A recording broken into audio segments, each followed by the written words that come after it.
Hey everybody, it's your bro Luke Feast.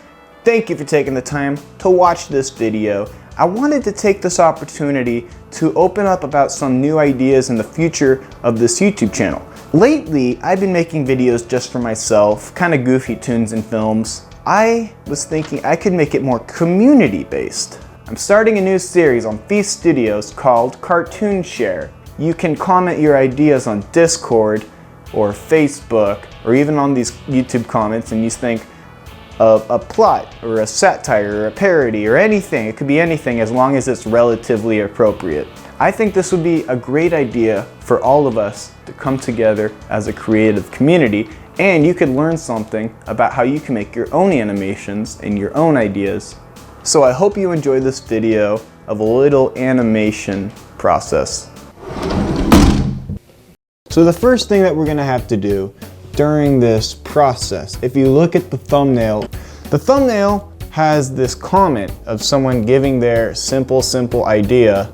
There's someone gave a comment, 2 sheep, 1 feast, whatever that means. It's a pretty broad, I don't know what that means. Maybe he's calling me a sheep. But what I'm gonna do is turn that into a plot.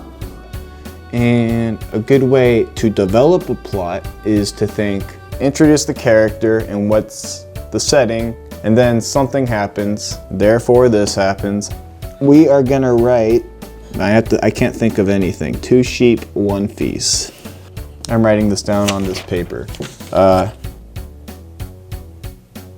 Farming, maybe I'm farming or something, or maybe I'm farming.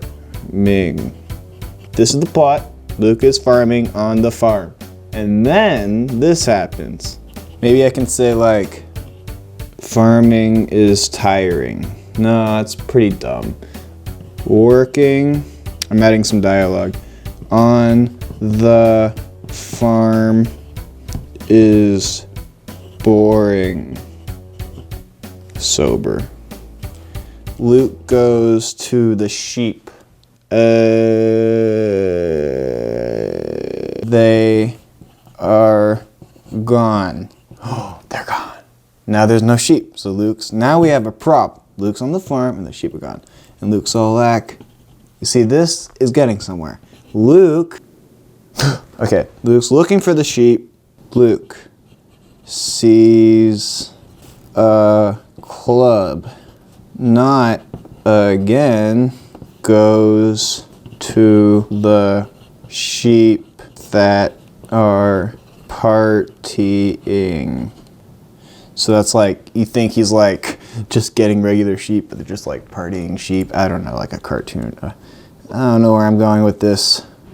So I think I got a good plot for your idea. We got a plot, 2 sheep, 1 feast. Now, I am gonna draw, I'm just gonna name him Feast. My last name is Feast. That's why I named it Feast Studios. It sounds like a tart. Yes, I know what it sounds like. I am aware. So I'm gonna start with the eyes. Right here. The nose. That's not how I do it. What am I, high? Let's do that again. Sometimes I spaced off. Why did I do that? I spaced off and drew what I wasn't supposed to draw. Okay, let's do that again. You start with the eye. I'm just warming up and wasting paper. And have him looking at me, not next to me. It's not symmetrical. Now it's better. The eyebrows. The emotions. The eyebrows and the eyes portray emotions. They say, this is how that character is feeling. Okay, now I go with the ears. It looks like that, little peanut ears. Oh yeah, the nose. Maybe like a farmer nose, like. So regular nose, a regular nose. Ear indents. I like to draw a circle. So when you draw characters, you do circles to understand where joints are gonna move out of. I'm gonna make them all like there. Now he looks that. Maybe and then I'm gonna give him a hat. This tripod's in the way. That looks actually pretty good. Beast Cat. Well, it's on this camera too. You can see it. No shit.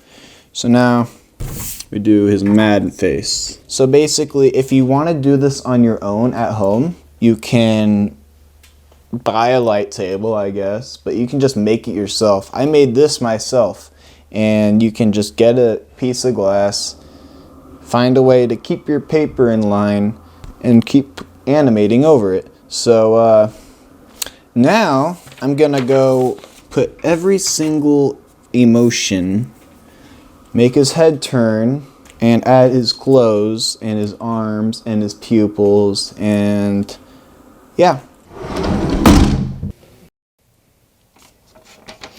Another day working at the farm. No, that sounds so stupid. Working on the farm is boring, sober. Where are my damn sheep? Not again. So the thing about inking is it's very tedious, and you just sit there and ink. And also, if you make a mistake, I guess it's not that big of a deal because you can just trace over with ink, but when I ink, I also scan it onto my scanner. I also go behind me and scan it right after I ink, so I'm gonna put it onto an SD card. So this is the picture I imported, what I inked and drew and scanned, right? So I go to image trace.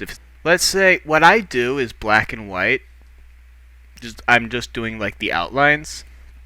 But if you're doing something like, right, and I want to keep the color in it, if you do black and white, it's just going to look like that. So instead, go like high fidelity. Takes a second, but that's how it looks, and you can add colors to it. The reason you do that is because then you can go object, expand, yeah, and then you go like, if you click the background, you can make it go away and like manipulate it. Coloring's also pretty cool, but it gets pretty tiring and repetitive. But it is a fun creative thing to do, thinking of new colors. And then we get to keyframing. Basically, you have an anchor point and you can choose where an object will move, how it will move, and what part of the object will move. If you want me to get more into keyframing, I can do that in my next video, but it's a very complex process. I also use Adobe to keyframe. I don't use an actual legit animation software. I just use the video editing software Adobe and draw the frames and put it onto that software and layer them on top of each other. So, but it works for me and it works fine. And at the end of the 2 days that it took to make this less than 30 second animation, this is what I got out of it. If you want to challenge me and try to tell me to animate something that I may or may not be able to do, challenge me and comment on the Discord, Facebook, or even on these YouTube comments. Working on the farm is boring, sober. Where are my damn sheep?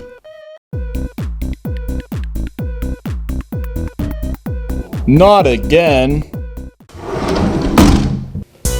Subscribe to These Studios for cartoons and live action films.